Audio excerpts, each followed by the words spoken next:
I'm going to continue this week. Last week I did the first chapter of which is the Alchemy of Happiness of Muhammad al-Ghazali. And it's kind of a simple or a distilled presentation of a great big work that he wrote. And through the centuries, it's been a very popular work. It's clearly medieval. It's from about the year 1005, I think, somewhere in there. But it's interesting to dialogue with such an old text, classical Sufism, and to see where we're at today and what we agree with, maybe what we don't agree with. But it's definitely the expression of a very subtle mind and a deep practitioner at the same time.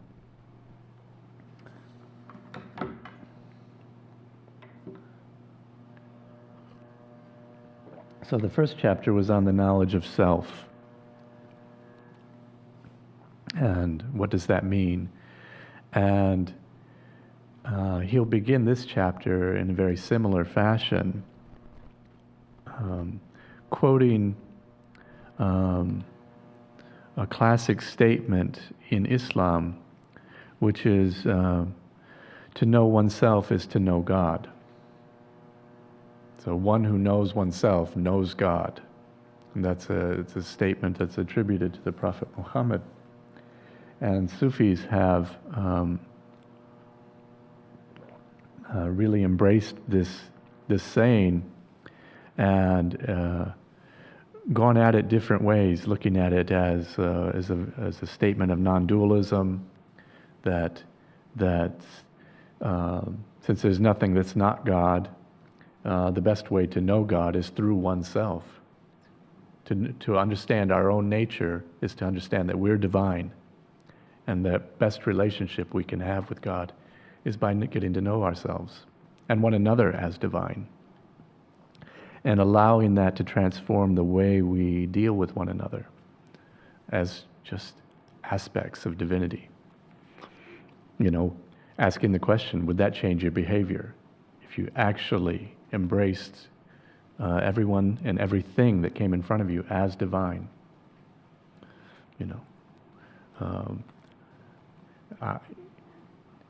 Maybe you still get angry, but does it transform the way, what behavior comes out of that anger? Or does the anger still dictate if that person's divine? For instance, I'm in traffic, or not in traffic, I'm on the highway, and a car passes me and cuts me off, kind of pulls into my lane very quickly, too close. And I immediately feel anger come up, just because of the danger of the situation, the intensity of the situation. And I drop out of that lane and I zoom up next to them and I see it's my mother. Where does the anger go?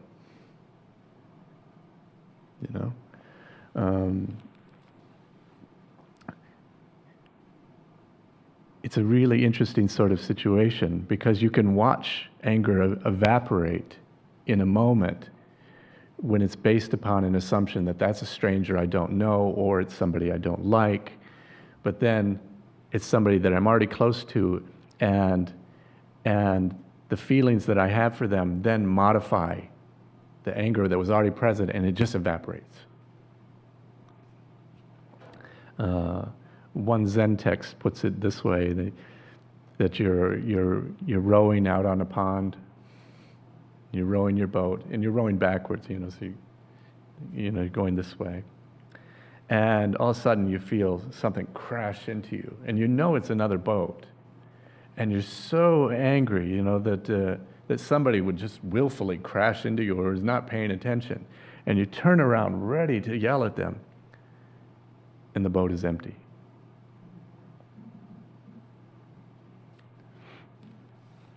And that has a whole other connotation in Buddhism around shunyata, the concept of emptiness.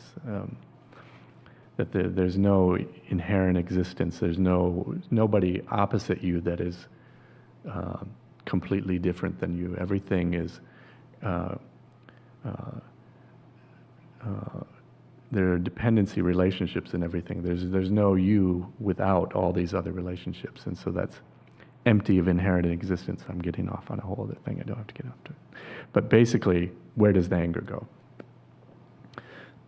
So when there's a rooted sort of feeling, a rooted sort of knowledge, when you base your life on the belief that everything is divine, if that's truly rooted, does it modify behavior? So that's one of the places that Sufis go in quoting this: to know oneself is to know God. So it's the first thing he says in the chapter, The Knowledge of God. And, and I'll say it just from the beginning. We may not agree with this text necessarily. I think it's worth questioning what it's saying. So there's a well-known saying of the prophet, to know oneself is to know God.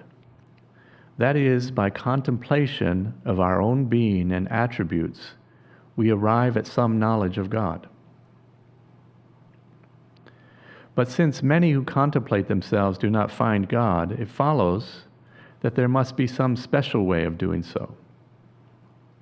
As a matter of fact, there are two methods of arriving at this knowledge, but one is so abstruse that it is not adapted to ordinary intelligences, and therefore better left unexplained. And he never picks it up again. So the other method is as follows.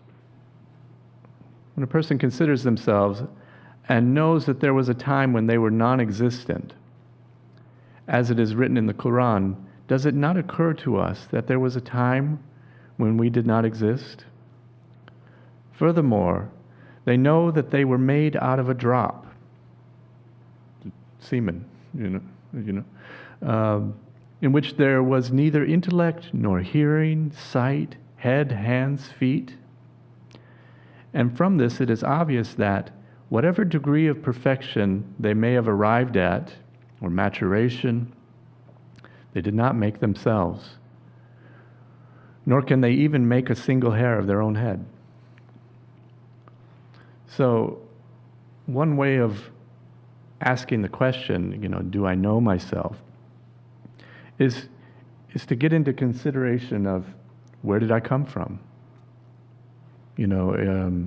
Last week when I was reading from a text by Hazrat Inayat Khan, he said it's a mark of maturity and intelligence when a person asks the question, why am I here?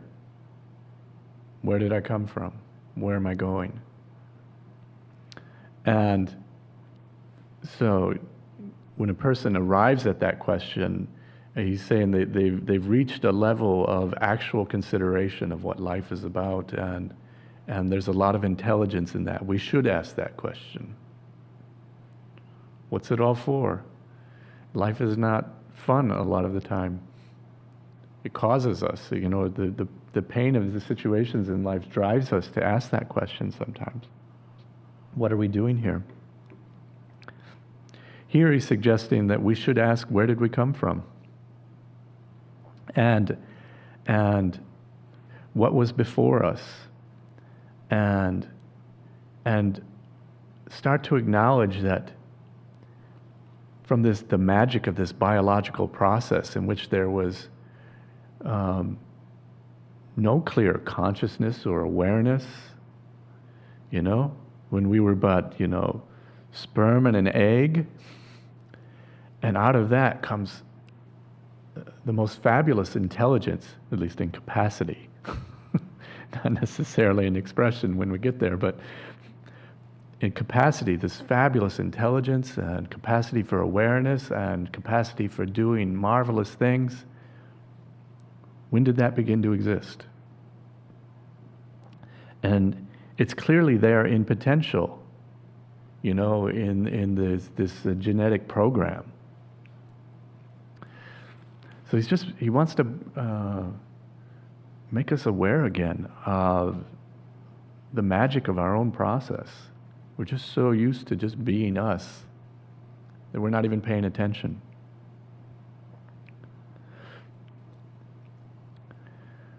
How helpless was our condition when we were a mere drop? This is, as we have seen in the first chapter, we find in our own being reflected in miniature, so to speak, the power, wisdom, and love of creation. If all the sages of the world were assembled and their lives prolonged for an indefinite amount of time, they could not effect any improvement in the construction of a single part of the body. For instance, in the adaptation of the front and side teeth to the mastication of food, in the construction of the tongue, salivating glands in the throat for its deglutination, we find a contrivance which cannot be improved upon. Similarly, whoever considers their own hand with its 5 fingers of unequal lengths, 4 of them with 3 joints, and the thumb with only 2, and the way in which it can be used for grasping or for carrying or for smiting. Haven't smitten anybody lately? They will frankly acknowledge that no amount of human wisdom could better it by altering the number or arrangement of the fingers or in any other way. How many of us were even conscious of how many joints there were? How many joints? How does it work? How many people are likely to know without stopping to look? And I think it's a point here that he does know. And we think of medievals as knowing so much less than us. On the other hand, we're distracted with so much more. And they were very focused and clear. People in that period were mastering a lot of disciplines.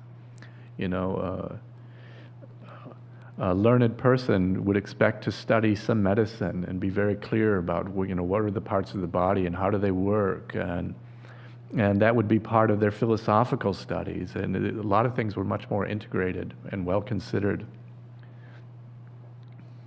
But it also goes to his greater point: how little awareness we can have about the miracle of what we can do and what we are and how we work.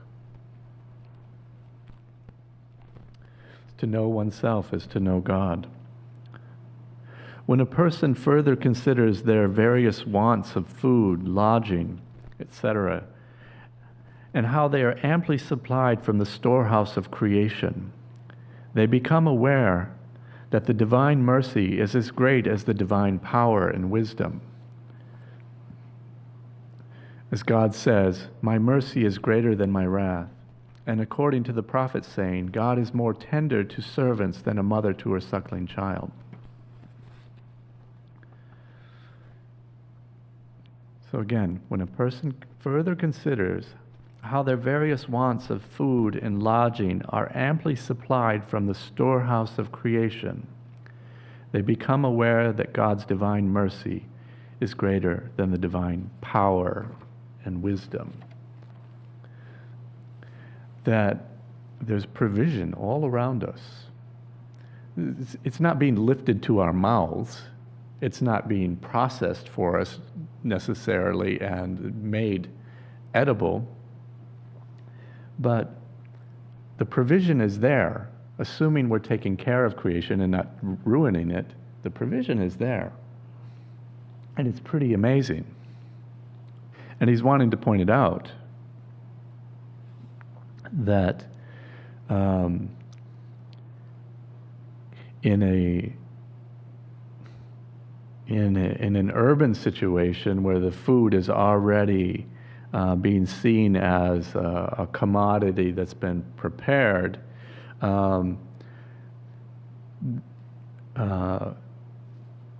we find that the person in that situation already gets into a poverty mentality around abundance. Thinking that because it's a lot about what I can buy, and how much purchasing power I have, and so on. But when we go to the basic situation, it's all about what you can cultivate, and how you can be in relationship with nature and the source of food that's there. And certainly there's a struggle around it. It takes a lot of work. But to really live in that situation to any degree opens you up to the magic of the possibility of how this planet produces, how it produces us and everything that we need. I'm always quoting this, and I probably quoted it last time, but again, this quote from Alan Watts, that just as an apple tree apples, the planet peoples, to not see ourselves as the fruit birthed from the planet is already a problematic attitude. To talk about nature as if we're not talking about ourselves is already a problematic attitude. We are an outgrowth of it. So he's wanting us to find a different attitude, to get into an acknowledgement of the miraculous order of creation and how much a part of it we are.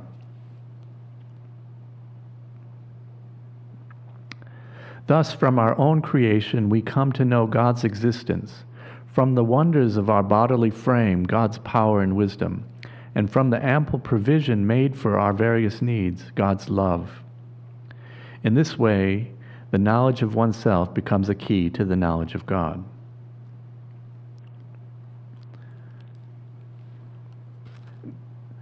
Now, I think, what if we say, well, I acknowledge creation. I don't know why I should acknowledge God. I think that's valid, right? Why should you? So, I don't know, is it problematic or not? He's making an assumption for us that we should, witnessing the beauty of creation, the power of it, the sustenance that's available there, that's a way of opening to God. Is it problematic?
Does it take away the magic either way? I think people can be in really different places to interpret the magic, and there could be a difference in recognizing or not acknowledging that all of that is going on, and that there is magic, and so that's sort of relating to the miracle of creation, but that God then can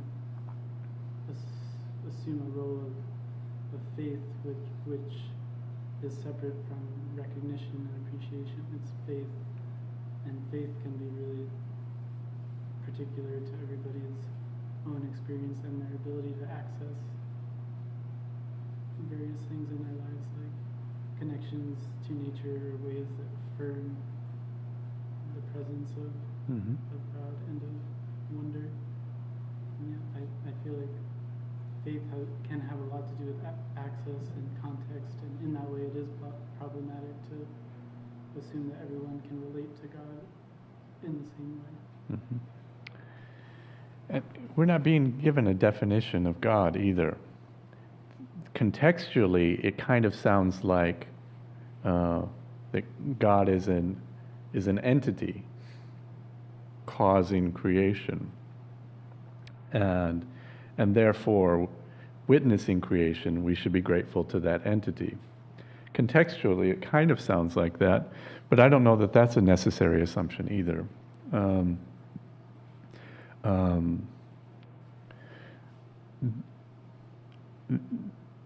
We could also read the very same words and assume that God and creation are not different, and the only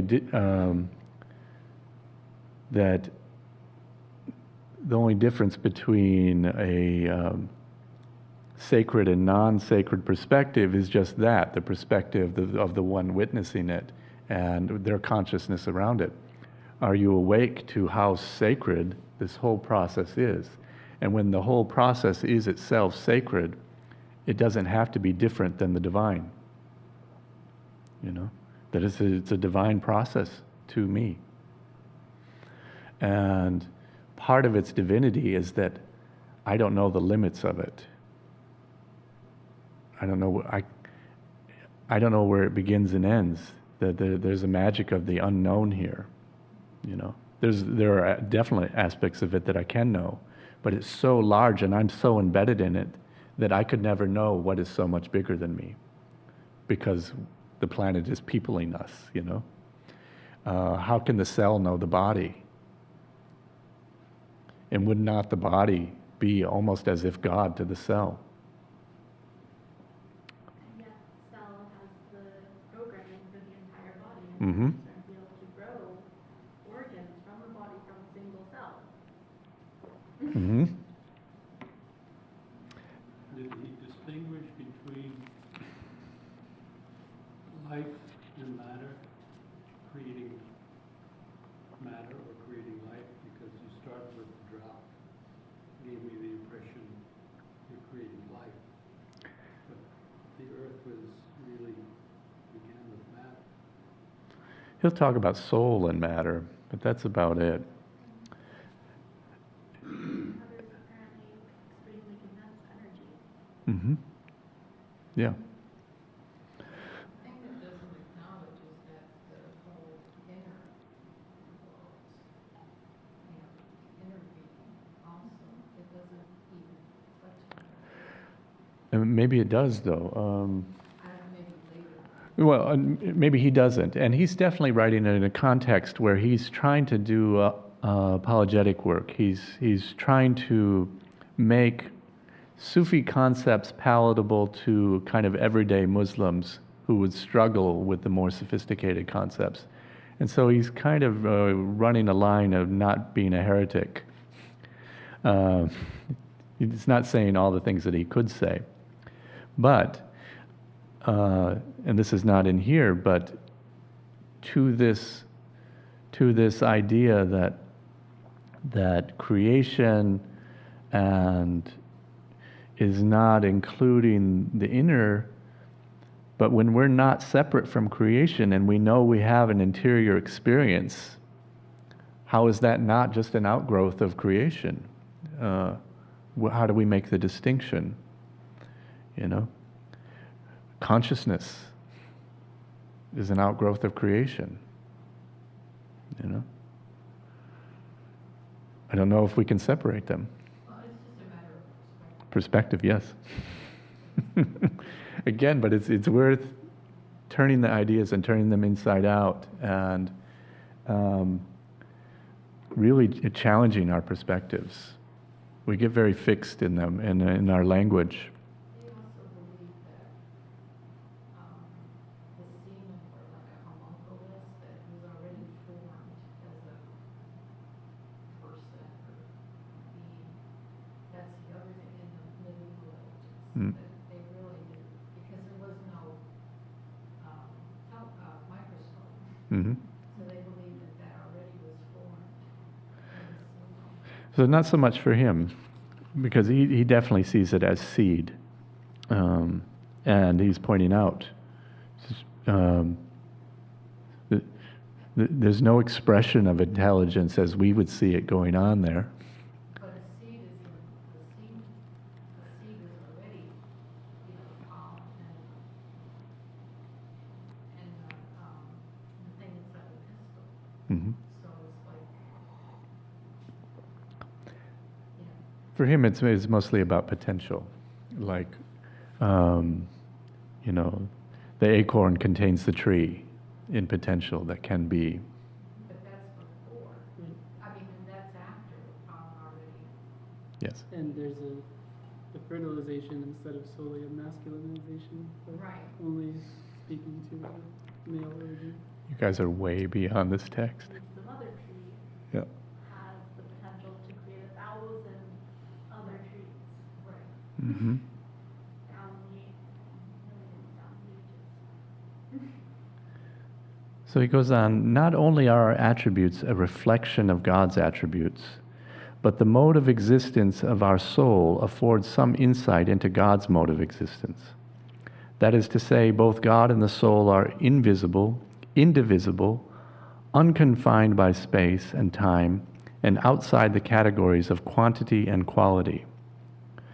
Nor can the ideas of shape, color, or size attach to them. People find it hard to form a conception of such realities as are devoid of quality and quantity, etc. But a similar difficulty attaches to the conception of our everyday feelings, such as anger, pain, pleasure, or love.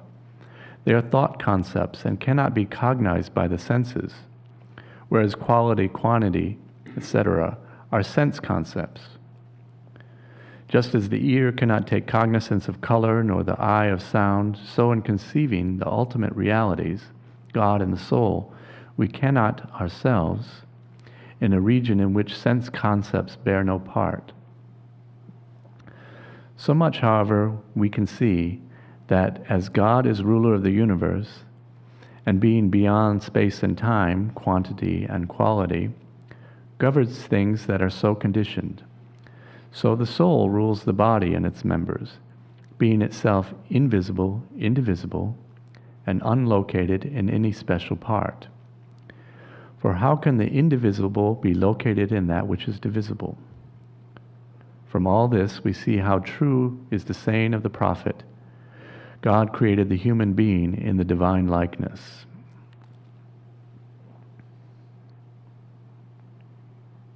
Does it speak to you or not?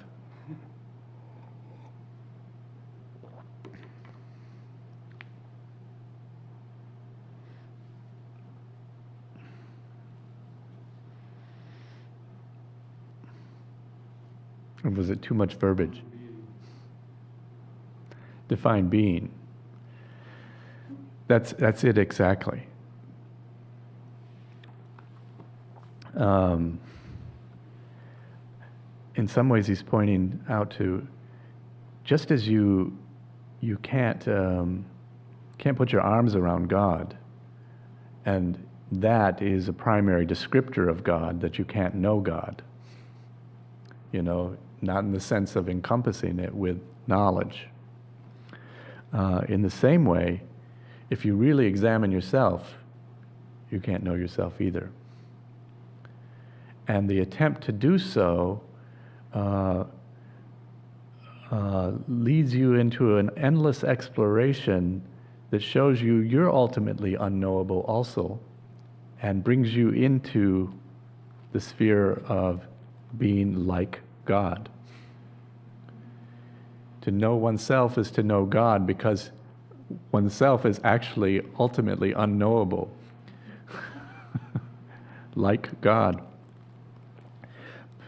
But it's not trying to be cute either in that way. It's saying, we don't know where the limits of this being are. We can say there's being, but what are its limits? If we were really examine ourselves, are we limited in the body? It's hard to know. People can answer it and say yes. But how do they know that? Does that account for all of our experience of life? Some people can say yes also, but are we being reductive when we do it? Because we don't even know how we know many of the things that we seem to know. We don't know when life actually begins, where it's at, what is the difference between life and not life. Whether a virus is life or not. Mm-hmm. Yeah, to use in and of itself, it has to take over the systems of something else in order to create more of itself. Mm-hmm. So really, is it alive? I mean, it seems to act like it's alive, but it doesn't do all these things people think you're supposed to do. So what is it? It is precisely that kind of questioning about ourselves that keeps us, from a spiritual perspective, what makes you dead is thinking that you know something. But to be spiritually alive is to be aware of your own unknowing. Where are the margins of my knowledge? Where are the limits of it? And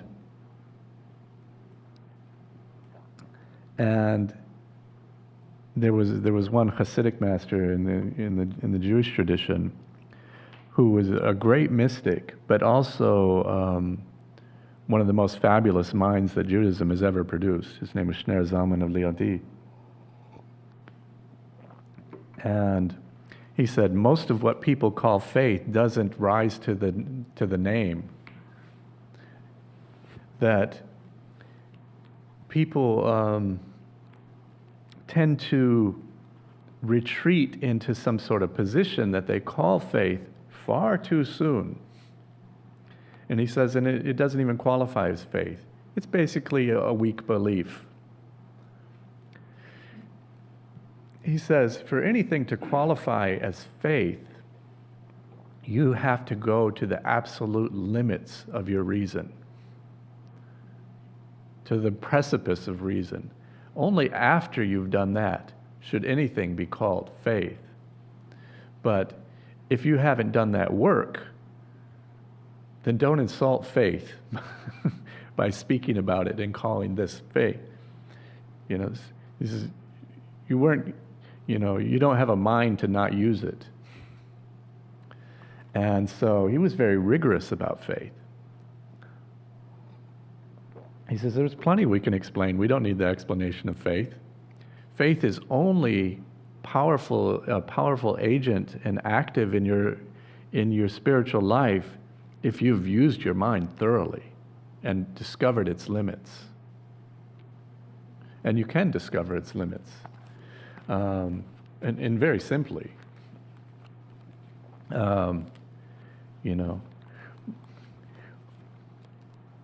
we're using a tool to try to describe the tool. We're using the mind to try to describe the mind. Inherently problematic. Okay? How do you get outside of it? You don't. You can't. So there's a limit. What does that mean? We don't know exactly. Well, you get outside of it by practicing something. You really get outside when you try to do something or change something, and that's when you go through that experience. That's when you get outside your head. Yeah, getting outside of the head, getting outside of the intellect is one thing, but can we see or know anything except through the filter? Well, you know through your body. That's a different kind of knowing also. What knows? Like children, you know what I mean?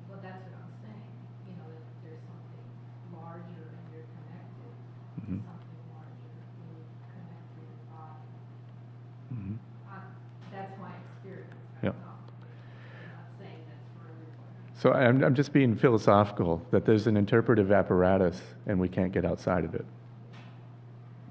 And so it's just talking about, finding the limits.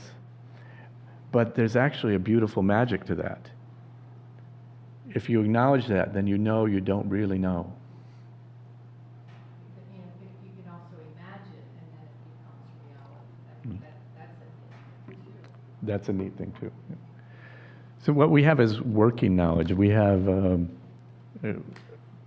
we agree to agree that it's probably this way. But if we were really rational, we would agree that we don't know. You could see it as a prison, or you could see it as liberating, the magic of not knowing. No, I'm saying reason would be a prison. That if you looked at the world and all of creation for reason, that's This always brings me to these definitions of faith, and I often quote Martin Buber, the philosopher, who said that it's just badly named.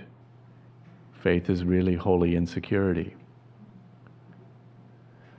There's an experience of something sacred in me, or a longing for it, but that's the holy part. But then I can't demonstrate it to you. And that's the insecure part. So I've got this thing, but I can't even quite tell you what it means to me, and I can't show you, why it's important. And somebody says, prove that you love so and so. I can't do it. It's holy insecurity. So, that's why it said, faith is the testimony of things unseen. Or, as I like to put it, as I was just putting it, I have something that I cannot deny to myself, something which I cannot prove to you, but which I cannot deny to myself. And that's faith. I can't prove it to you, but it would be ridiculous to try to deny to myself. I can doubt it, but I can't deny it. You see?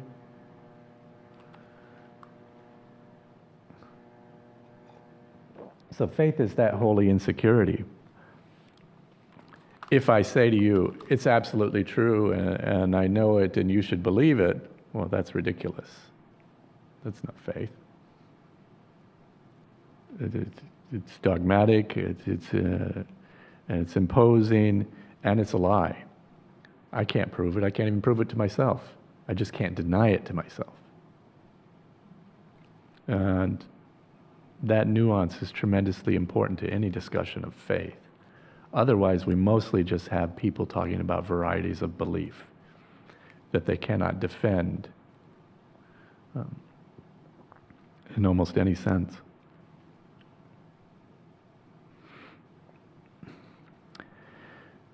We arrive at some knowledge of God's essence and attributes from the contemplation of the soul's essence and attributes.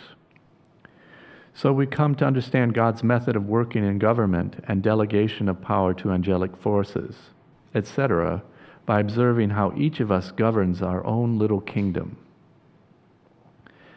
To take a simple instance, suppose a person wishes to write the name of God. First of all, the wish is conceived in one's heart. It is then conveyed to the brain by the vital spirits. The form of the word God takes shape in the thought chambers of the brain. Thence it travels by the nerve channels and sets in motion the fingers, which in their turn set in motion the pen, and thus the name of God is traced on paper, exactly as it had been conceived in the writer's brain. Does something sound wrong to you about that?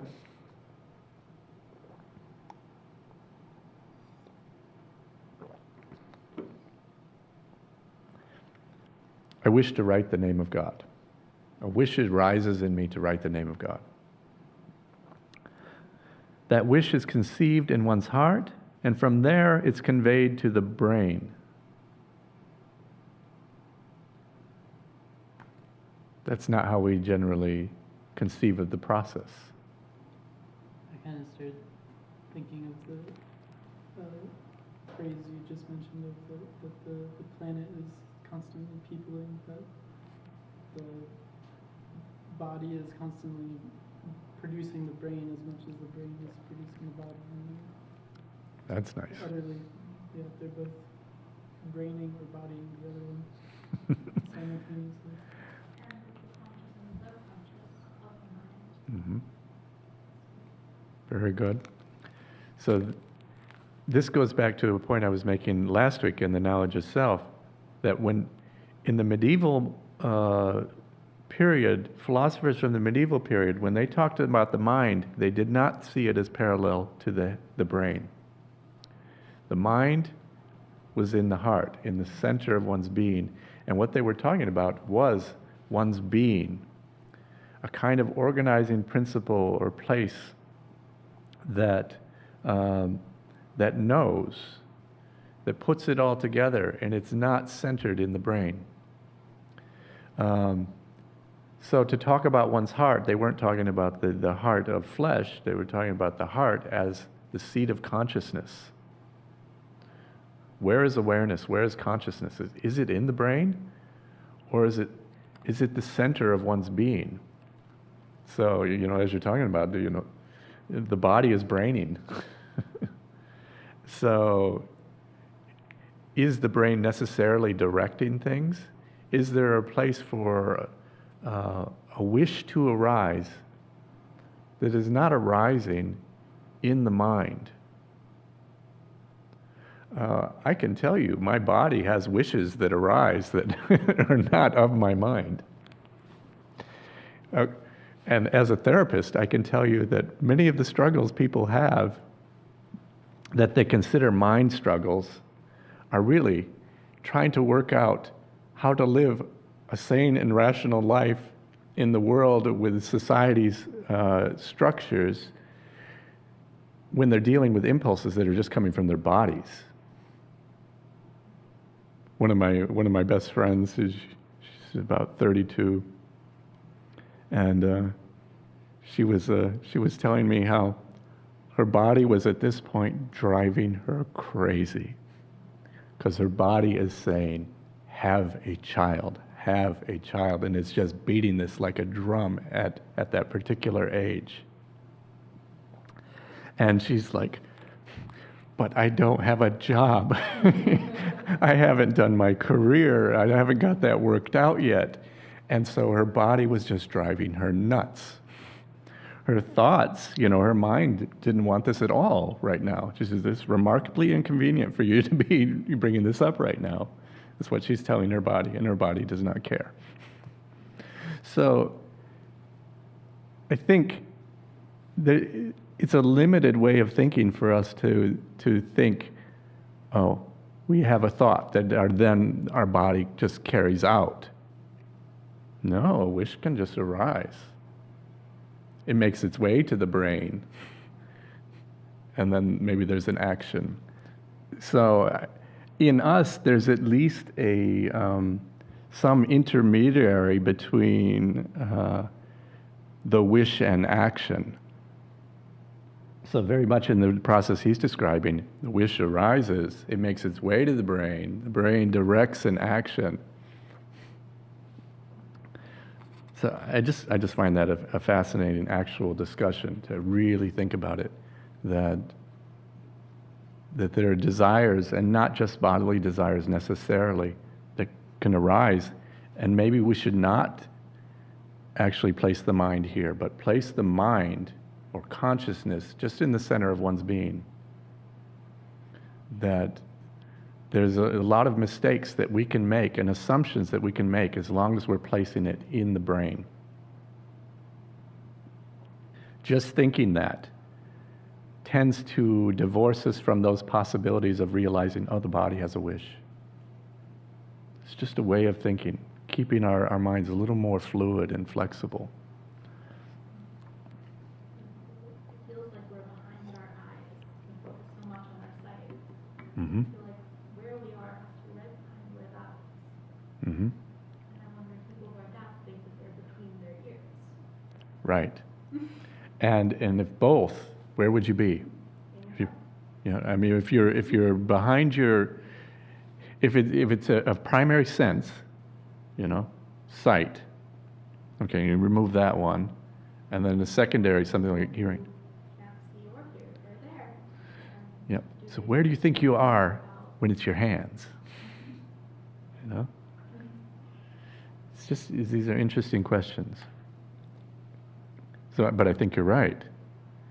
The sense of sight being so primary, we think we're here, right behind it. But where would I think I was if I pretty much could only move this foot, this leg, and there's paralysis here and no sight happening here? Where would I think I was? It's an interesting question, I would identify with this, Like the painter and writer Christy Brown, He writes his autobiography, My Left Foot. Their whole neck cut off, and they're like, that's not part of me. Is that ever part of me? Mm-hmm. And it's a kind of standard meditation in spiritual traditions to imagine you have no hands. This is often a meditation you do lying down or something, or seated meditation where you just. And what if there were no arms? Who am I? And then if I had no legs, who am I? And you keep reducing your identity keeps retreating to somewhere else. Okay. Yep, sensations retreat after a while. We talked about that. After 20 minutes, your body sense your pressure sense will shut off. But you just keep taking away aspects of identity until even your body's gone, and then there's still a sense of I amness. It's a very interesting meditation to do. To watch consciousness keep retreating away from the accidents of our existence. I am not my hand, but I think I am as long as I've got it. That's me. Yeah, that's me. Is it? When I lose it, I won't say it's me anymore.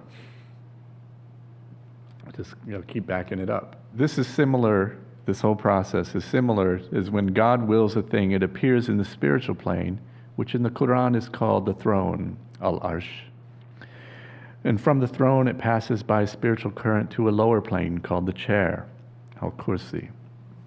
And then the shape of it appears on the tablet of destiny, whence by the mediation of the forces called angels it assumes actuality and appears on earth in the form of plants, trees, animals, representing the will and thought of God, as written letters represent the wish conceived in the heart, and the shape they then present, on the page. And that's speaking of a whole subtle cosmology where in the highest realm there is only undifferentiated consciousness. Everything is undifferentiated in the highest realm. And so there's no distance between ideas or things. They're all connected. And then, as you move into evolving form, then it moves into kind of a more concrete idea. And then it comes to a kind of feeling, and that feeling moves into an action. So it's a whole cosmology that he's presenting. No one can understand a sovereign or a king but a sovereign. Therefore, God has made each of us a sovereign in miniature, so to speak, over a kingdom which is an infinitely reduced copy of God's own. In our kingdom, God's throne is represented by the soul, the angel by the heart, the chair by the brain, the tablet by the treasure chamber of thought. The soul itself, unlocated and indivisible, governs the body as God governs the universe. In short, each of us is entrusted with a little kingdom, in charge not to be careless in the administration of it.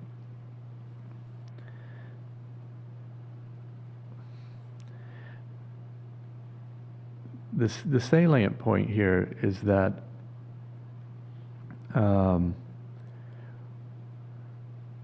while a smaller thing can't know a greater thing, right? Smaller thing can't know a greater thing. The smaller thing, by knowing itself, in this kind of fractal-like presentation that you were talking about, can know the next best thing, a kind of penultimate idea of what the larger must be by knowing itself. So we're little versions of God. We're little chips off the old block, or a snippet of a hologram that contains the whole hologram, in a sense, just as a fractal reflects the whole. As regards the recognition of God's providence, there are many degrees of knowledge. The mere physicist, and when he says physicist here, he's talking about somebody that only acknowledges the physical aspects of reality, is like an ant who, crawling on a sheet of paper, and there's a missing thing, the ant is walked through ink. Like an ant who's walked through ink, crawling on a sheet of paper and observing black letters spreading out over it, should refer to the cause as the pen alone, meaning the ant's legs. The astronomer is like an ant of somewhat wider vision who should catch sight of the fingers moving the pen, i.e., knowing that the elements are under the power of the stars, but does not know that the stars are under the power of the angels. Now, how would you know that? That's a question. Thus, owing to the different degrees of perception in people, disputes must arise in tracing effects to causes. What is the cause of those effects? Those whose eyes never see beyond the world of phenomena are like those who mistake servants of the lowest rank for the king. The laws of phenomena must be constant, or there could be no such thing as science. But it is a great error to mistake the slaves for the master. Are they constant? I think we're questioning that.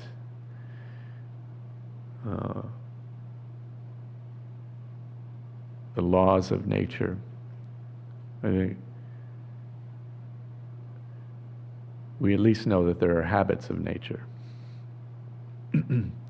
But our investigation of quantum physics has us questioning whether there are laws that completely govern all of this.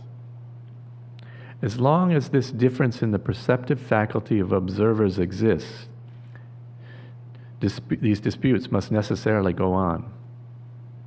It is as if the blind, hearing that an elephant has come into their town, should go out to examine it. This is where this classic example comes from. The only knowledge of it which they can obtain comes through the sense of touch. No, that's not true. There are other senses, even if you're blind, that can, the smell and the hearing.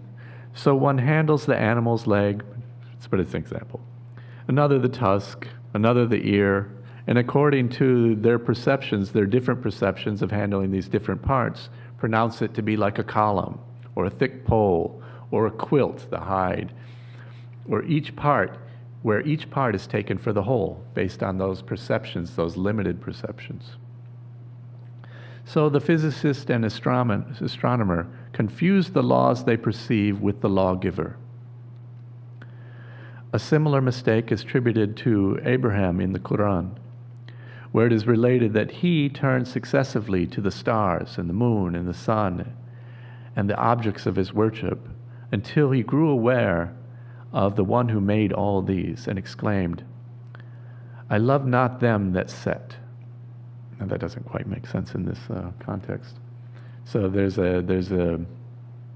is not biblical and it's not quite Quranic, but it's in kind of oral traditions that Abraham becomes the first monotheist and this is in the Jewish oral tradition, by observing nature and observing others around him that worship aspects of nature, and he says, well, that seems reasonable. And he goes through a process where it's like, well, of course, God is the sun. Look how powerful it is. Look how much we need it. But then, as he's admiring it and involved in this thought pattern, a cloud passes before the sun. And then it's shady, and he realizes, oh, how could, if the sun is really God, well, then God's power has just been obscured by a cloud. So the sun is not all powerful. It must not be God. Maybe it's the wind that blew. And so he goes through a process where he sees in all these aspects of nature something that could be called God because it seems to have power over another thing. But in the end, he finds nothing that isn't qualified by something else. And he eventually realizes God must be the thing that cannot be qualified or obscured or sublated, as we'd say in philosophy, by anything else. That's the absolute, the thing that is not subject to anything else. And that's basically a philosophical concept, a philosophical absolute, an idea that there is something that is not in the power of something else. And that's what we have philosophically, mentally. And then spiritually, he'll also want to say, but we can cultivate such states where we can know that that is true through experience, even if we can't demonstrate it to somebody else. And that's what the meditative process takes you to. An experience of contentless consciousness that is the experiential equivalent of the absolute. We have a common instance of this referring to second causes as first causes, which ought to be referred to as the first cause in the case of so-called illness. For instance, if a person ceases to take any interest in worldly matters, conceives a distaste for common pleasures, and appears sunk in depression, the doctor will say, this is a case of melancholia, and it requires such and such a prescription. The physicist will say, this is a dryness of the brain caused by hot weather and cannot be relieved till the air becomes moist. The astrologer, seeing the very same person that's been diagnosed as being melancholic, will attribute it to the astrologer, yes, did I say astrologer? Not astronomer. Astrologer will attribute this melancholia to some particular conjunction of opposition of planets. Thus far, their wisdom reaches, says the Quran. It does not occur to them that what has really happened is this, that the Almighty has a concern for the welfare of the person and has therefore commanded the divine servants, the planets or the elements, to produce such a condition that they may turn away from the world to its maker. The knowledge of this fact is a lustrous pearl from the ocean of inspirational knowledge, to which all other forms of knowledge are as islands in the sea. You see, he's not actually criticizing any of these forms of belief. He's not saying that the doctor is wrong in diagnosing this behavior as melancholic or depression. And he's saying, nor is the physicist wrong saying that the causes and conditions of nature aren't affecting that person. Seasonal affective disorder, people, nor is the astrologer wrong. But he wants to take us to a more integral view where they're all working in concert. And what is that is greater? The greater being in which all of these things work together to create an effect. There is a greater reality, a larger reality, that's being named God here. But he's really pointing to the larger reality instead of this kind of single cause fallacy based on limited perspectives. You know, if you're a hammer, everything looks like a nail. If you're a doctor, you say it's this. If you're a physical scientist, you say this is it. If you're the astrologer, you say these are the causes. But those are just perspectives. What is the larger universe that encompasses all of these things? Do you know if he wrote in prose or poetry? But it's so poetic, it's so beautiful. He How he integrates everything. he wrote it in prose. I don't know of any poetry from him. His brother was a poet. It's Ahmed al-Ghazali, this founder of the School of Love, who writes poetry. But al-Ghazali is much more the theologian. Though this work was written in Persian as opposed to Arabic, and Persian is definitely a poet's language. The doctor, the physicist, and the astrologer are doubtless right, each in their particular branch of knowledge. But they do not see that the illness, the depression, so to speak, in it, a cord of love by which God draws to God's self the saints, concerning whom God has said, I was sick, and ye visited me not. Illness itself is one of those forms of experience by which we arrive at the knowledge of God. As God says by the mouth of the Prophet Muhammad, sicknesses themselves are my servants, and are attached to my chosen.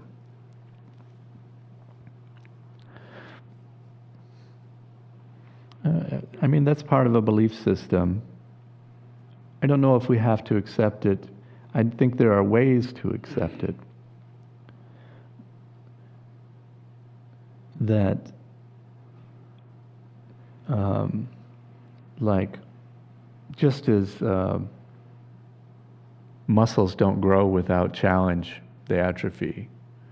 And just as a person without any painful experiences doesn't tend to become reflective or go deep or inward. You know, it just doesn't tend to happen. And so we could see a kind of an intelligence working toward growth and maturity through difficult circumstances. And I think we could acknowledge that that's true. Maturity comes through difficult circumstances. And growth physically actually comes through a kind of challenge, you know. The simplest form of it is gravity, you know. The forces of gravity working on the body and the actual ability over time to push ourselves up. You know, and so if we were always picked up and we don't learn to do that, it diminishes our capacity. So we actually have to work against these forces, and they work against us to actually grow us into beings that can survive. And so there can be cultivated out of this acknowledgement of the way things are, a gratitude for the way things are. Not that that's easy. I've certainly struggled with gratitude for very painful things in my life. And it's only after they tend to integrate and you realize, oh, I'm a different person. There's a strength I have now that I didn't have before. I certainly don't like what happened. And it's hard to express gratitude for all the aspects of it. On the other hand, I can appreciate the person I am now because of what happened. And so there's a kind of tension. It's a mature sort of gratitude. I think it would be a kind of immature sort of gratitude to say, if you just kind of whitewash the painful experiences, well, it all happens for a reason, it's great. No, it wasn't great. No, it sucked. And people were hurt, and there are things that you can't fix, and nope, not great. But it worked to a certain end. There are things I know that I couldn't have known otherwise, you know. There's a maturity, there's a compassion that couldn't be had otherwise. So I think that there's a kind of mature kind of gratitude that's possible, and acknowledging the the way things tend to work.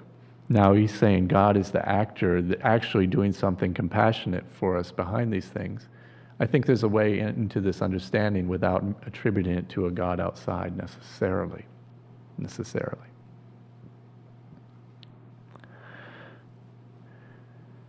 The foregoing remarks may enable us to enter a little more fully into the meaning of those exclamations so often on the lips of the faithful: God is holy.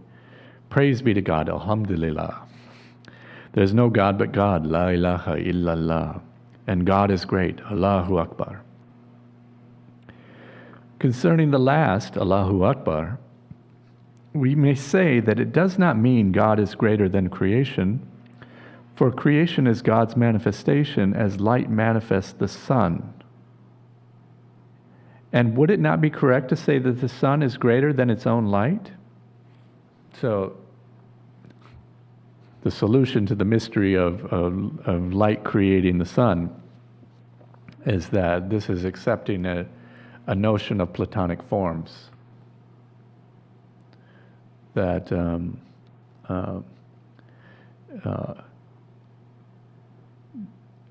the possibility of light must pre-exist the possibility of the sun.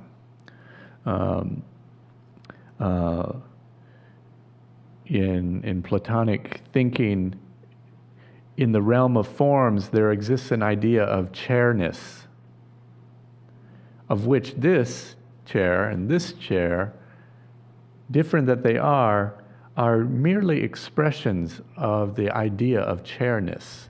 Look at this very different idea of chairness here, but they're all expressions of chairness. Chairness is prior to chair, to an individual chair. That's a way of thinking. And it's a very correct way of thinking, if you think about it. The notion of chairness is prior to an individual chair. But isn't that in Genesis? Let there be light. The light came before the sun. Yeah. Yeah, God says, Yehi or. Be light. Just be light. It's a fiat. And then later, yes, it talks about, then there was the sun and the moon. But at first it says, be light. And the Kabbalists, the Jewish mystics took cognizance of this fact that there was a gap between God saying, let there be light, and then when it later talks about, then God created the sun and the moon. And so they always say, light came first. And then in the Jewish mystical tradition, that means that that light is symbolic of the womb of all possibility. That light is the expression of all that can be known and that all that can be coming out of God. And God is the ground of that possibility. But here he's saying that this is an expression of what we understand by Allahu Akbar, God is greater. It means that God's greatness immeasurably transcends our own cognitive faculties, and that we can only form a very dim and imperfect idea of it.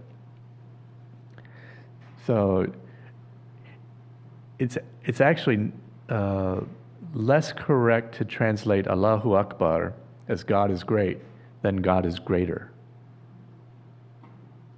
God is greater. And then you ask the question, greater than what? And the answer is whatever. God is greater. Greater than what? Whatever. And that's actually very profound. It's very similar, to my mind, to the Sanskrit word Brahman. And in the Upanishads, in these mystical texts of the Hindu tradition, God is not called God, God is called Brahman. And when you look at the root of the Sanskrit word Brahman, you see that the root means something expanding. It refers to an idea of expansion. And so Brahman is that which you can't put your hand on. You can't put your finger on it. You can't hold it down. You can't put your arms around it. Whatever it is, whatever you think God is expanding beyond that. God is greater. Greater than what? Whatever you think God is, God's the thing that's greater than that. So that's what Brahman is, and that's what's meant by Allahu Akbar. And that's what he's saying here. It transcends our cognitive faculties. Greater than what? We can only form a very dim and imperfect idea of it.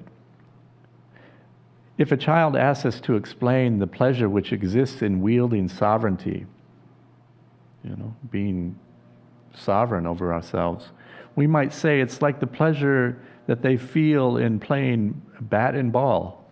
Baseball is very old. Though in reality, the two have nothing in common, except that they both come from the category of pleasure.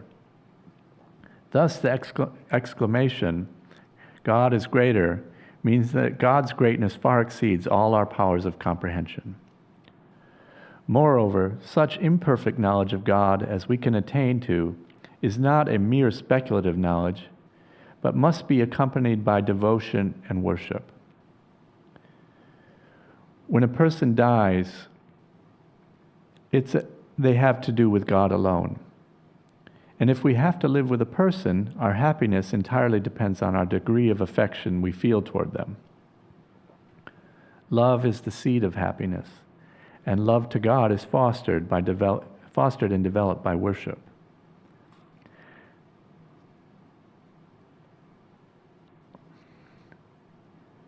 In a sense, this is showing that difficulty, like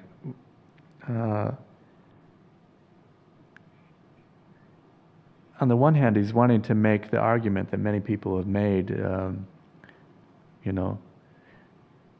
including Stephen Hawking in certain ways, about the anthropic principle, not talking about entropy, but that we exist at all is a kind of miracle, as you were pointing out.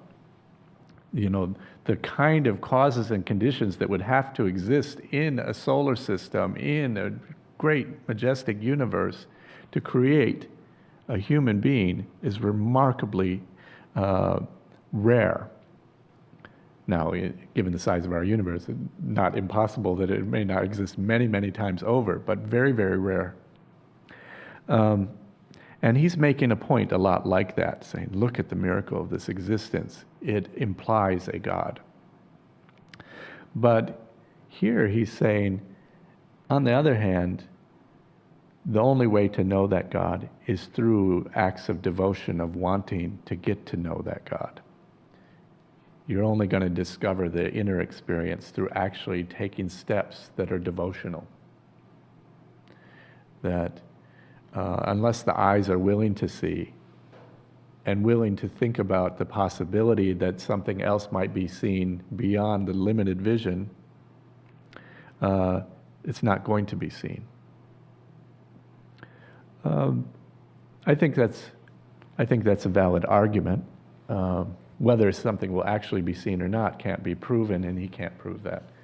But he can say, well, if you want to find out, you actually have to take those steps toward finding out, So he's asking for provisional trust. Well, engage in devotional life. See what happens. This is interesting. He's gone through a few kinds of unbelievers. A fourth kind of unbeliever is the one who says, the law tells me to abstain from anger, lust, and hypocrisy. So this would be Islamic law. Tells us to abstain from anger, lust, and hypocrisy. Now he says, this is plainly impossible. For we are created with these qualities inherent in us. So it's not actually right for us to behave as if these should not exist when they're natural parts of our being. And anybody who says, you should not be angry, you should not experience lust, They're telling you something that's it's contrary to the expression of the being that you would say God created. So it's ridiculous, and he's pointing that out. You might as well tell us to make black white, to not have anger, to not have lust, to not be a hypocrite. We're going to be. I always say everybody's a hypocrite until they're not, but most of our life is hypocrisy. These foolish people ignore the fact that the law does not tell us to uproot these passions, but to restrain them within due limits. Practical limits, limits for living a healthy life, a healthy expression of what it is to be human, so that by avoiding the greater sins, we may obtain some forgiveness of the smaller ones. Even the prophet of God said, "I'm a human being like you and get angry like everybody else." And in the Quran it is written, God loves those who swallow down their anger, but not those that have no anger at all. And there's such a thing as righteous indignation, There are things to be angry about and to use that energy toward an end, Doesn't have to be a violent end. So I like this. You often don't kind of get that nice bit of reality checking where there's a lot of early Sufism that's heavily ascetic. Later Sufism is not. But early Sufism tends to be heavily ascetic and really suppressing the body's drives. But he's saying, no, we want to keep them in good management, in check. But, don't listen to anybody that says you should not be angry or you should not feel these temptations, or they're expression of being human. And to respect the body, then he would also say, is a way of knowing God. To know oneself is to know God. So, I don't know, it's fun. There's a lot to unpack there when we actually think about what's being said. And it's wonderful to challenge the assumptions of modernity because they're no better. Like placing the mind in the brain. Is that actually better? That we just tend to do that, in our times? I think he's describing a more holistic notion. We would heal a lot of our modern maladies by releasing that notion that that's the seat of consciousness, that that's the center of one's being, and allowing it to just drop somewhere else, to find another center, and realizes that wishes arise and we don't quite know from where. Some come from the body, some do come from the mind, Some may come from other places. And just to seek consciousness somewhere else, and then see if it reorients the way we act in the world. I think that's valid. I think we have probably more problems from taking this kind of head-up perspective. It divorces us from a lot of what's below it. And that's a big problem too.